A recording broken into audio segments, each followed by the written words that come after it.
Welcome to So You Think You Can Date, a podcast for those ready to do dating differently. I'm Nicki Pappas, a queer, poly, millennial mom who is dating again for the first time in 15 years. What could go wrong? LOLs. While lots can go wrong, and has, a lot has also gone really well. The So You Think You Can Date podcast is about my adventures in dating. You don't have to hold the identities I hold to benefit from the life experiences I share here. Let's talk about communication, connection, and consent, regardless of what type of relationship you are in or looking for. With vulnerability, authenticity, and curiosity, I'm exploring unfamiliar terrain and would love for you to join me. In this inaugural episode, we're going to get ready for a first date. When I say get ready for a first date, I don't mean that I'm going to give you fashion, makeup, or other beauty tips, though I could, and I'm not discounting those things because your girl loves a cute fit with coordinated accessories and a bold lip. I'm also not going to tell you to share your location with friends, research the person you are meeting, and make sure you're safe in a public place when meeting a stranger, though you should definitely do all those things. What I am going to do is relay the guiding principles I hold to in dating, principles that help me prepare for a first date and that are helpful for all types of relationships, romantic or otherwise. Those three pillars for me are metta, believing the best, and non-attachment. In season 6 of my podcast, Broadening the Narrative, I interviewed my friend Nicki Pappas to talk about mindfulness, metta, and mutual aid. I've pulled a clip from that episode where Nicki explains what metta is, and I'll play that for you now. Metta is the Pali word for loving kindness, and it comes from Buddhism, and it's this sense of unconditional friendliness. And Buddhism, it's considered one of the 4 divine states of being. Its shadow side is conditional love. And the other divine states are compassion, equanimity, and then sympathetic joy. So metta, or unconditional friendliness, is a guiding principle I want to operate from in all interactions. But since I'm talking about dating specifically, as I interact with someone who I'm gonna maybe go on a date with and then decide to go on a first date, I want to show up grounded in metta, unconditional friendliness. In my conversation with Nicki, I love how she talked about how she doesn't have to like everyone in order to love them and to show up with that unconditional friendliness. And she said something like, I don't like very many people. And that resonated deeply with me because it is hard for me to give my time and energy towards people and to like people for a lot of reasons that we don't have to get into right now. But I don't have to like people to love them. I really have been thinking about that since she said it, and that I can show up with metta being a guiding principle and still be very selective about my time and my energy and where I invest those things and who I choose to invest in, while metta is on my mind in my interactions with people. In this podcast, you'll also hear me refer to a psychedelic journey that I took that changed my brain and my whole life. The person who acted as my guide for the journey talked with me about this idea of living an ordinary life of extraordinary love. This has stuck with me as I show up on dates and in interactions with people, knowing that this is another human, like human to human. I want so much good for the person on the other side of this interaction, regardless of if it goes past messaging or regardless of if we go on another date or whatever happens here. I want to show up letting metta be my guide, this unconditional friendliness. The second guiding principle I apply when showing up for a first date is the idea of believing the best about the other person or people, whoever's on the other side of a conversation or interaction, whether we're communicating via messages or talking on the phone or sitting down face to face. I am going to believe the best about that person or people. And that is not because I am too naive or optimistic or dumb. It's because I would rather put my energy towards believing the best instead of believing the worst. And that holds up until or unless the person or people give me a reason to no longer believe the best. And if that happens, And when that has happened, then I reevaluate and I make different decisions based off of the new information I have. And I don't take it personally. I don't let that make me think, oh, if I had just said or done something differently, then the person wouldn't have acted this way. So just like letting metta and unconditional friendliness guide me and how that has helped me to release control, this guiding principle of just believing the best about people has helped me to relax. Again, if something happens and now I understand that I don't need to believe the best about them anymore, I reevaluate and decide not to invest my time and energy into them anymore. Regardless of the outcome, I am reminded that the things that are for me will be for me. I'm not going to miss out on anyone or anything that is meant for me. And my friend Jo Beth of the Jo Beth on the Journey podcast has talked about that before in a conversation with me and my oldest when she was giving him a haircut. And I just really love that. It's been something that I've come back to a lot, that the things that are for me will be for me. I'm not going to miss out on anything.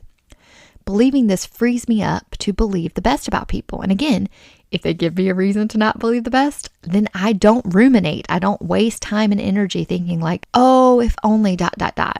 Instead, I can learn from what I went through and identify if there were any signs along the way that I can help apply to future interactions. I can be wise and discerning and figure out the lessons that I'm supposed to be learning for whatever amount of time someone is in my life. When it comes to believing the best about other people, I do want to put some clarifiers around that, in that I'm very selective up front about who I even start to exchange messages with, and that helps weed out the unlikelies. That doesn't mean that every single person I exchange messages with is batting 1,000, but they at least know how to hold the bat. So we start with that baseline to where before I even exchange messages with someone, I feel good about believing the best about them up front. Part of this stems from the idea that the energy you give is the energy you get. And I say that with the caveat of not bypassing harm and without discounting that some people are highly skilled at deception. If you were deceived, that does not say anything about your character and instead says so much about the character of the person or people who deceived you. For the most part, though, the energy I have put out on the Field dating app has been the energy I've received back. And a dear friend is the one who gave me this language to describe my experiences on the app. She explained that because I wasn't giving off the vibe that I just want to have lots of casual sex, I wasn't getting a deluge of pings from men who solely wanted a one-night stand.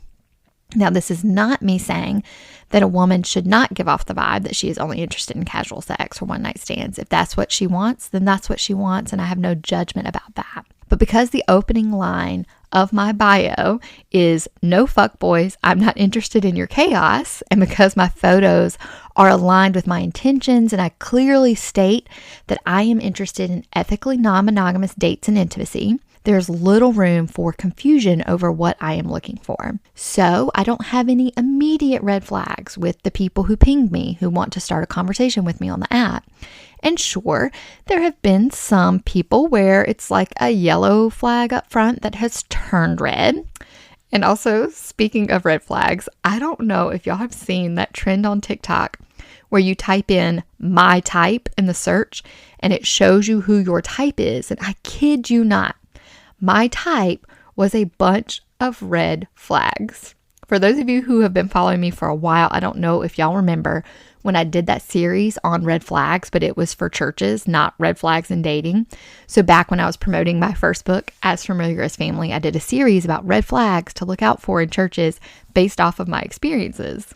I guess my activity let the algorithm know that my type is a bunch of walking red flags.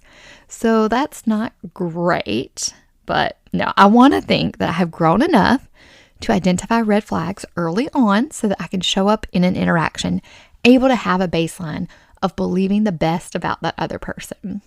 The third guiding principle that I use to prepare for a first date is non-attachment. And by that, I mean non-attachment to a specific outcome. I have a quote here that illustrates this point beautifully. What would it be like to love without attachment? To open our hearts to someone with no expectations, loving just for the joy of it, regardless of what we might get back. Imagine seeing the beauty and virtues of a beloved and letting go of how their strengths might meet our needs or how their beauty might make us look better. And that is from the book, The Ethical Slut by Janet Hardy and Dossie Easton. So I really like to anchor into this idea of loving just for the joy of it, not to get the other person to love me back, not to manipulate the situation, not to get something that I want, not to try to make things work out or force an outcome, but just showing up to love for the joy of loving and loving with non-attachment to a specific outcome. And that is hard, right? To open our hearts to someone with no expectations and to love just for the joy of loving. I admit that. And I have been doing this sort of deep inner work already to nestle into these ideas before I went on my psychedelic journey. But then the journey has helped these principles that I want to hold to, has helped them just stick even more for me. So as I'm preparing for a first date, that date might be the only date I have with that person. But I'm going to show up ready to open my heart and love for the joy of loving. It's scary for sure, but it's also beautiful. And this has helped me to connect with people from an authentically vulnerable place where I feel safe because I create safety within myself first and foremost, but also, again, per the idea of I weed out the unlikelies. So I'm not meeting up with someone who I felt like it wasn't going to be safe to meet up with them. So then I feel like I can, in a lot of ways, let my guard down and enjoy my time with this other person, show up as who I am, let them be who they are, and operate from a mindset of non-attachment to a specific outcome. In that, I'm not trying to meet with this person and hope that it goes well so that X, Y, and Z things will happen. Instead, for whatever amount of time this person is in my life, I open my heart up. And when I interviewed Onika Mays, who I talked about earlier in the episode, she talked about this idea of loving. And I think I spent so many years just closed off because I was so afraid to show my heart and to admit that I think I had a heart because I was just so afraid of it being broken all of the time. I think because it was, and now I'm not afraid anymore because it does get broken a lot. But now I have tools to sort of nurse it back, and sort of pace the cracks. And I think just where the world is, I think I'm just used to it being broken. And being in community with folks, I know that it can stay broken and know that we can all have it be broken together. Because that's the only way that we're going to heal is with each other. So this is where I am trying to live my life and trying to show up for first dates. And it's hard, but recently I had a friend say something that I have been holding on to. He said, I think it's okay to open ourselves up to some hurt in order to experience joy, even if just for a while. He went on to share that if someone ever feels like the hurt to joy ratio is out of whack, there should be respect for any decision that is made. So these principles of metta, believing the best, and non-attachment have helped me to relax a lot, to not try to have so much control or such a tight grip on things or have to have everything figured out.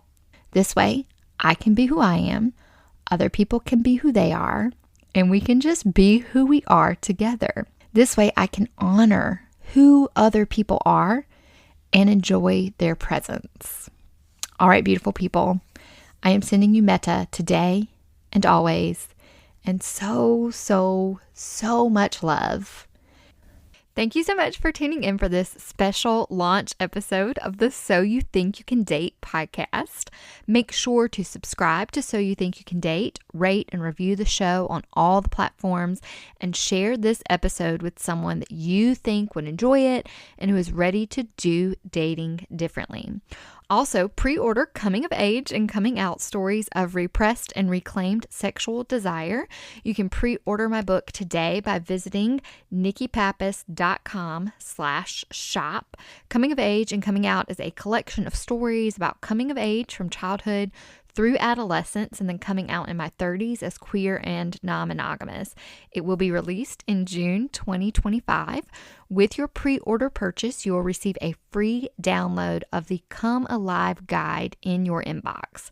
If you want to follow my writing, you can subscribe to my Substack that is called Coming Alive, where I write about pursuing all that makes us come alive. Per the Howard Thurman quote, "Don't ask what the world needs, ask what makes you come alive and go do it, because what the world needs is people who have come alive."